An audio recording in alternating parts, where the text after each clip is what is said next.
Hello, my name is Lana, and for the past 7 years I've been teaching online. If you're a traditional teacher who wants to start teaching in a virtual classroom, or if you have already started but you still do not feel comfortable in it, don't worry, I'm gonna help you. In the next few videos, I'm going to show you how to get started and what are the most important things in the distance tutoring. Believe in yourself. You're a teacher, so you have all the knowledge you need to do it in the best way. It doesn't matter if you teach in a traditional or in a virtual classroom.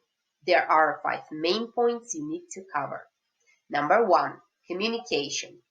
It's really important to communicate effectively with your students, so you need to see and hear them. Number 2, gamification. In a virtual classroom, it's really easy to use some tricks to involve your students in a game.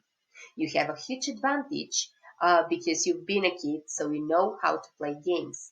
Also, you teach students, so you know what they like. It doesn't matter if you work with small kids, teenagers, or adults. All love playing games. Number 3, group activities. In a virtual classroom, you have breakout rooms and all the tools you need to engage your students in group activities. Number 4, individual approach.